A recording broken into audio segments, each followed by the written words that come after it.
स्वर्गीय अटल बिहारी वाजपेयी जी ने एक बात बोली थी जो मेरे को आज के टाइम पर याद आ रही है कि आप दोस्त तो बदल सकते हैं लेकिन पड़ोसी कभी नहीं। उनकी कही ये बात जितनी छोटी और सरल है मतलब इसका उतना ही गहरा है, जो कि हमारे पड़ोसी देशों को बिल्कुल भी समझ नहीं आ रहा है। पहले तो बस पाकिस्तान था, अब देखने को ये मिल रहा है कि भारत के लगभग सभी पड़ोसी देश भारत चाइना राइवलरी का फायदा उठाने के चक्कर में 2-4 पैसे के लालच में चाइना के चंगुल में ही फंसते जा रहे हैं। और ये बस एक दो नहीं बल्कि क्या नेपाल, क्या श्रीलंका और क्या बांग्लादेश, भारत के सभी पड़ोसी देशों पर चाइना का इन्फ्लुएंस पिछले कुछ सालों में काफी ज्यादा बढ़ चुका है। और इन दिनों तो चाइना वैक्सीन डिप्लोमेसी के जरिए भी इन देशों को अपने जाल में फंसा रहा है। इन सब में जो पूरी तरह चाइना की गोद में जाकर बैठ गया है वो है श्रीलंका, जिसने पहले हम्बनटोटा पोर्ट और कोलंबो पोर्ट के टर्मिनल्स चाइना के हाथों गंवा दिए और अब फिर से सीख ना लेते हुए चाइना से कई बिलियन डॉलर्स का लोन लेते जा रहा है, क्योंकि ये सब लोन तो श्रीलंका से पे होने नहीं वाला है। ऐसे में ये कल को भारत के लिए ही बहुत ही बड़ा स्ट्रेटेजिक और सिक्योरिटी थ्रेट बनने वाला है। मगर श्रीलंका के इतना कुछ करने के बावजूद भारतीय सरकार श्रीलंका के साथ बहुत ही ज्यादा पेशेंस दिखा रही है। श्रीलंका ने जब भी भारत से मदद मांगी है हमने कभी भी मना नहीं किया है। मुसीबत में आखिरकार भारत ही उनके काम आता है। कोरोना वायरस की शुरुआत में भी भारत ने श्रीलंका को 5 लाख वैक्सीन उनके फ्रंटलाइन वर्कर्स को वैक्सीनेट करने के लिए बिल्कुल फ्री में दी थी।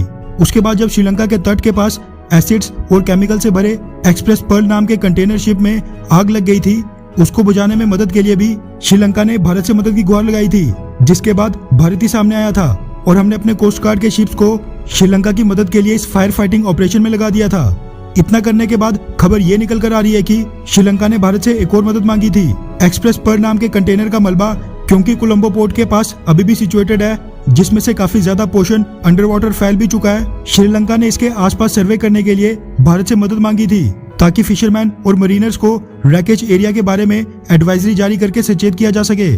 साथ में वहाँ पर कितना मलबा है और कितने एरिया में फैल चुका है ये भी पता लगाना था, ताकि मलबे के आसपास कोलंबो पोर्ट से आने जाने वाला ट्रैफिक और शिप्स आसानी से नेविगेट कर सकें।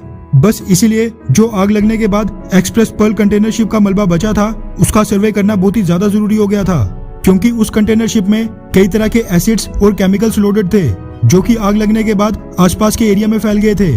ताजा रिपोर्ट सामने ये निकल कर आ रही है कि भारत ने श्रीलंकन सरकार की मदद की गुहार पर इंडियन नेवी का state of the art world class hydrographic survey ship INS सर्वेक्षक 25 जून को तैनात कर दिया था, जिसने पिछले कल 2 जुलाई को एक्सप्रेस पर्ल कंटेनर शिप के रैकेज यानी मलबे के आसपास सारा सर्वे कंप्लीट कर दिया है, जिसके बाद सर्वे का सारा डेटा श्रीलंकन अथॉरिटीज को हैंडओवर कर दिया गया है, जिससे श्रीलंकन अथॉरिटीज की बहुत ही ज्यादा मदद होने वाली है। रिपोर्ट्स के मुताबिक 8 दिन तक चले इस ऑपरेशन में INS सर्वेक्षक ने साइड स्कैन सोनार का इस्तेमाल करके 54 अंडर वाटर मलबों को आइडेंटिफाई करके लोकेट कर दिया है, जिसके बाद अब श्रीलंकन अथॉरिटीज यहाँ से गुजरने वाले ट्रैफिक को एक एडवाइजरी जारी करके सचेत कर सकती है।